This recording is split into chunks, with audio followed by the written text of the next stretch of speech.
Hello বন্ধুরা, তোমরা সবাই কেমন আছো? আশা করি খুব ভালো আছো। আমিও খুব ভালো আছি। আজ একটা নিরামিষ রেসিপি নিয়ে চলে এসেছি।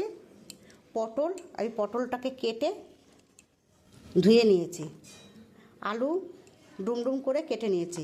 কিশমিশ, কাজু বাদাম, গোবিন্দভোগ চাল আমি কিভাবে করি তোমাদেরকে দেখাবো।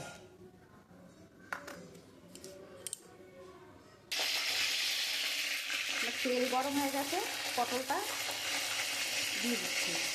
ভেজে আমি পটলটা তুলে নেব।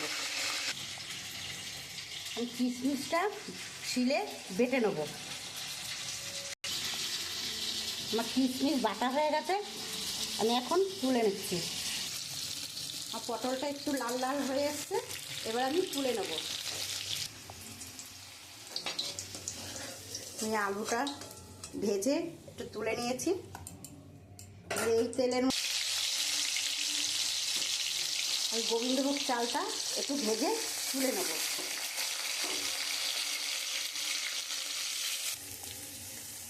সামান্য একটু হলুদ দিয়ে দিচ্ছি। আমার ভাজা হয়ে গেছে, হালকা করে ভেজে নিয়েছি। এবার চালটা আমি তুলে নেব। আমি জিরে ফোড়ন দিয়ে দিচ্ছি, দুটো শুকনো লঙ্কা দিয়ে দিচ্ছি, এলাচ দিয়ে দিচ্ছি, আমি তেজপাতা দিয়ে দিচ্ছি। এটা দইটাকে আমি একটু সুন্দর করে ফেটিয়ে দিচ্ছি। আমি কিশমিশ বাটাটা দিয়ে দিচ্ছি। এটা দইটাকে আমি ফেটিয়ে রেখেছিলাম, দইটা দিয়ে দিচ্ছি। আমি একটু হলুদের গুঁড়ো দিয়ে দিচ্ছি। এটা জিরের গুঁড়ো ভাজা আমি ভেজে রেখেছিলাম, সেটা দিয়ে দিচ্ছি। এই লঙ্কার গুঁড়ো দিয়ে দিচ্ছি। আর একটু নুন দিয়ে দিচ্ছি। আমার কষানো হয়ে গেছে, খুব সুন্দর একটা গন্ধ বেরিয়েছে।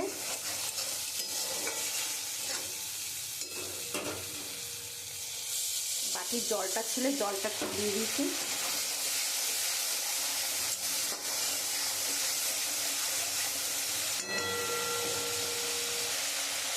তেলটা একদম ছেড়ে গেছে, খুব সুন্দর। এবার আমি এগুলো এক এক করে সব দিয়ে দেবো। সব কষানো হয়ে গেছে, এবার আমি পরিমাণ মতন জল দিয়ে দেবো। আর পটলটা হয়ে এসছে, খুব সুন্দর একটা গন্ধ বেরিয়েছে। আমি সামান্য একটু চিনি দিয়ে দেবো। আমি একটু কিশমিশ দিয়ে দিচ্ছি।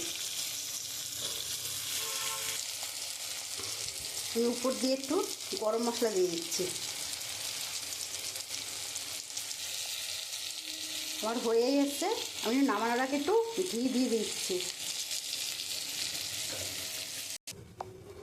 আমার হয়ে গেছে রান্না, আমি নামিয়ে দিয়েছি। দেখুন কি সুন্দর গন্ধ বেরিয়েছে। তোমরা এরকম যেদিন শনিবার কি মঙ্গলবার অনেকে নিরামিষ খায়, এরকম রেসিপি বানিয়ে তোমরা বাড়িতে খাবে। খুব সুন্দর লাগে, রুটি দিয়েও খেতে পারবে, গরম ভাত দিয়েও খেতে পারবে।